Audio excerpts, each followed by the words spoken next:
আজকে কলকাতা হাইকোর্টের যে মামলা এবং তার যে নির্দেশ তা খুব গুরুত্বপূর্ণ। কারণ আমরা মামলা চলাকালীন একটি প্রশ্ন তুলে দিই যে পঞ্চায়েত এলাকাতে এই 1950 সালের আইন কখনোই লাগু করেনি। এই 1950 সালের আইন লাগু করতে গেলে এই আইনের সেকশন 1 সাবসেকশন 3-তে একটা নোটিফিকেশন জারি করতে হয় এবং আদালতকে আমরা জানাই যে শুধুমাত্র কলকাতা মিউনিসিপ্যাল কর্পোরেশন এবং কতগুলো মিউনিসিপ্যালিটি যেগুলো 1952 সালে তৈরি হয়েছিল এবং কালিম্পং মিউনিসিপ্যালিটি এলাকাতে এই আইনকে লাগু করা হয়েছে, কিন্তু বাদবাকি কোনো জায়গাতে এই আইনকে লাগু করার কোনো নোটিফিকেশন আমরা খুঁজে পাইনি।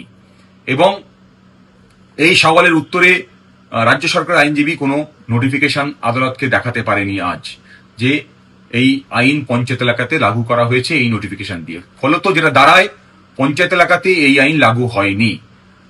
যদি পঞ্চায়েত এলাকাতে এই আইন লাগু না হয় তাহলে পঞ্চায়েত এলাকাতে এই কুরবানির ব্যাপারে বা গরু বিক্রির ব্যাপারে 14 বছরের নিচে কোনো নিষেধাজ্ঞা থাকতে পারে না। ফলে আমরা আশা করব প্রশাসন, যা আমার এই ভিডিও যদি তাদের নজরে আসে, তারা সত্বর ব্যবস্থা গ্রহণ করবেন এবং এই বিষয়টিকে ক্লারিফাই করবেন যাতে পঞ্চায়েত এলাকার মানুষ যারা দীর্ঘদিন ধরে গরু পুষছেন এবং অপেক্ষায় আছেন গরু বিক্রি করে তাদের জীবন ধারণ করবেন, ঋণ থেকে নিজেদেরকে মুক্ত করবেন, তারা সুযোগ পায় এই গরুকে বিক্রি করার এই কুরবানির সময়। আরো যে কথাটি উল্লেখযোগ্য, আজকে আদালত নির্দেশ দিয়েছে যে এই 1950 সালের আইনের সেকশন 12-এ ধর্মীয় গ্রাউন্ডে যে রিল্যাক্সেশন দেওয়া যায় সেই রিল্যাক্সেশনের বিষয়টি কনসিডার করার জন্য 24 ঘন্টার মধ্যে।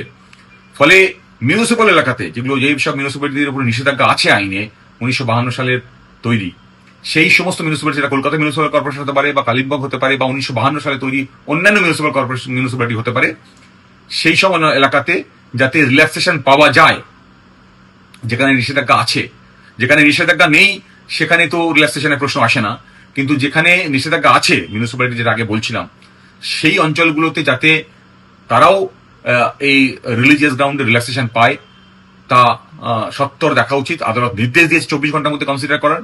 আমরা আশা করব প্রশাসন এই বিষয়টি দেখবেন সিরিয়াসলি এবং কনসিডার করবেন গ্রাউন্ড রিয়েলিটিকে মাথায় রেখে। গ্রাউন্ড রিয়েলিটিকে মাথায় রেখে বলছি দুটো কারণে। কারণ 1950 সালের আইনের কথা আমরা বলছি, আমরা আদালতে সওয়াল করেছি। এই আইনটি মূলত দুটি কারণে করা হয়েছিল, যাতে গরুকে চাষের কাজে ব্যবহার করা যায়। আপনারা সকলেই জানেন আধুনিক যুগে এখন চাষের কাজে ট্রাক্টর ব্যবহার করা হয়, গরুকে সেই অর্থে ব্যবহার করা হয়ই না। এবং দ্বিতীয় যে কারণে এই আইনটি নিয়ে আসা হয়েছিল, যাতে দুধের প্রতুলতা না কমে।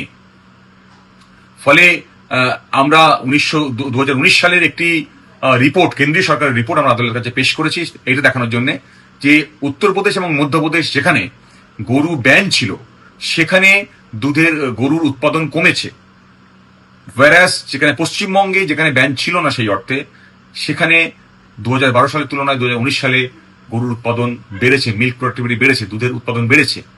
ফলে বিজ্ঞান ভিত্তিতে যদি সেই অর্থে বিশ্লেষণ করা যায় তাহলে কাউ স্লটারিং এর যে উপরে যে নিষেধাজ্ঞা 1950 সালের আইনে সেই সময় জারি হয়েছিল কয়েকটি মিউনিসিপ্যাল এলাকাতে, তার বাস্তবতা আজকে সেই অর্থে নেই। ফলে প্রশাসনকে অনুরোধ করব এই গ্রাউন্ড রিয়েলিটিকে কনসিডার করে এবং একটা বড় অংশের মানুষ তারা যন্ত্রণার মধ্যে ভোগ করছেন, যারা গরু পালন করেছেন, ঋণের দায়ে জর্জরিত হয়ে আছেন, তাদেরকে মুক্ত করার জন্য সঠিক সিদ্ধান্ত নিতে, যাতে মানুষ মুক্তির পথ খুঁজে পায়। আদালতে এই গরু বিক্রি করা এবং কুরবানি করা এটা নিয়ে একটি মামলা ছিল এবং দীর্ঘদিন ধরে এইটা নিয়ে একটা কনফিউশন ছড়াচ্ছে। প্রচুর মানুষ তারা যন্ত্রণার মধ্যে দিন কাটাচ্ছে, যারা বিশেষ করে গরু লালন পালন করে এবং গরুকে নিয়েই তাদের জীবন ধারণ করে। এবং এই কুরবানি ঈদের সময় তারা এই গরুগুলোকে বিক্রি করে উপার্জন করে। এইরকম একটা বৃহৎ অংশের মানুষ যারা মুসলিম সম্প্রদায় নন বেশিরভাগই, তাদের মধ্যে কেউ কেউ আমার কাছে মামলাও করেছেন এবং তাদের যে দীর্ঘদিন ধরে যে ঋণ নিয়েছেন এই গরুকে বড় করার জন্য, সেই ঋণ শোধ করতে পারবেন না যদি কিনা এই গরু তারা বেচতে না পারেন, এই রকম জায়গায় পৌঁছেছেন। আমরা মানুষ সুইসাইড করেছেন এমন খবরও পেয়েছি গরু বেচতে না পেরে। মামলাগুলি হয়েছে, কিছু মামলা পেন্ডিং আছে। লড়াই যে সংগ্রাম, সেই সংগ্রামে মানুষ উদ্বুদ্ধ হয়ে আজকের এই জনসভায় এই মিছিল এসছে। এটা হচ্ছে মানুষের ভালোবাসা, নওশাদ সিদ্দিকীর ভালোবাসা এবং সংগ্রামকে কুর্নিশ জানিয়ে মানুষ আজ রাস্তায় নেমেছে। শুধুমাত্র দেখতে পাচ্ছি যে ইন্ডিয়ান সেকুলার ফ্রন্টের দল রাস্তায় নামছে সাধারণ মানুষের জন্য, কিন্তু একাধিক দলের নেতৃত্ব রয়েছে তৃণমূল কংগ্রেসের যে বিধায়ক তাদেরকে দেখতে পাচ্ছি না। তৃণমূল বিজেপিও তো সব একই দল। দল বলতে এখন পশ্চিমবঙ্গের মানচিত্রে একটাই দল, সেটা আইএসএফ। এই যে 27 লক্ষ লোকের নাম বাদ দেওয়া হলো, কোনো রাজনৈতিক দল কোনো প্রতিক্রিয়া দেখা দেখেছে? কোনো রাজনৈতিক দল দেয়নি। একমাত্র আমাদের দল ইন্ডিয়ান সেকুলার ফ্রন্ট আজ রাস্তায় নেমেছে। আগে থেকে নেমেছিল, এখন নামছে। আমার দল এও বলেছিল যে আপনি ভোট বয়কট করুন, আমি আপনার সাথে সাথ দেব, তাতেও দেয়নি সাথ। এমনকি এসআইআরে এই যে 27 লক্ষ লোকের নাম বাদ দেওয়া হয়েছে, প্রথম ফর্ম ফিল আপ করেছে মমতা ব্যানার্জি। উনি যদি ফর্ম ফিল আপ না করতেন তাহলে এসআইআর হতো না, এত লোক বিপদে পড়তো না। তাহলে টোটাল এটা চক্রান্ত করে বিজেপি তৃণমূল একটা চক্রান্ত ছিল।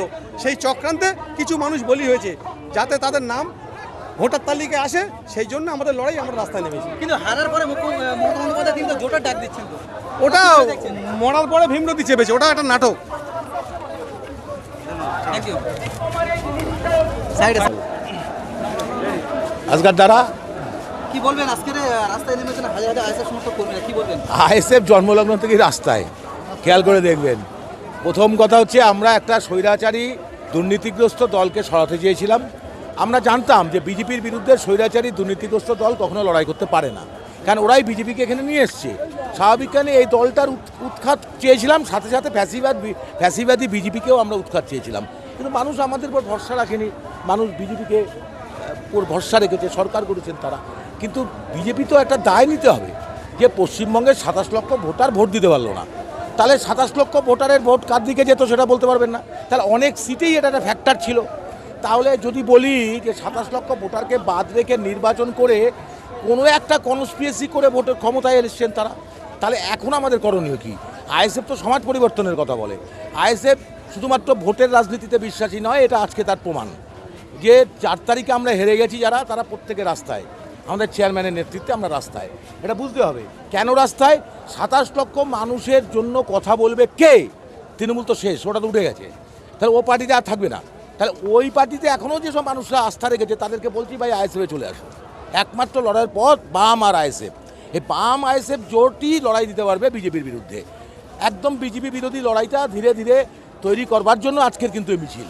এবং এই 27 লক্ষ ভোটারদের কী কারণে বাদ গেল আজও বেহায়া নির্বাচন কমিশন কিছু বলতে পারলো না, এখনও জানাইনি কাউকে যে আমি অপরাধী, কী কারণে অপরাধী। আমি কি রেপ কেসের আসামি, না আমি মার্ডার কেসের আসামি, কী কারণে আমার জেল হলো, মানে নামটা বাদ গেল, এটা জানাতে ব্যর্থ সুপ্রিম কোর্ট বলা সত্ত্বেও। তাহলে স্বাভাবিক কারণে এই মানুষগুলো তো আমাদের দিকে চেয়ে আছে। আমাদের চেয়ারম্যান নওশাদ সিদ্দিকী বলেছিলাম, আমরা পার্টি থেকে সিদ্ধান্ত নিয়ে বলেছিলাম আগে ভোটার পরে ভোট, সেটা মমতা ব্যানার্জি রাজি হলেন না। তাহলে এখন সে ভোটারদের ভোটাধিকার ফিরিয়ে আনার জন্য লড়াই। শুধু এই লড়াইটা রাস্তার নয়, আইনি লড়াইতেও আইএসএফ সমস্ত ভোটারদের, মানে যাদের নাম বাদ গেছে তাদের পাশে থাকবে। কিন্তু হারার পর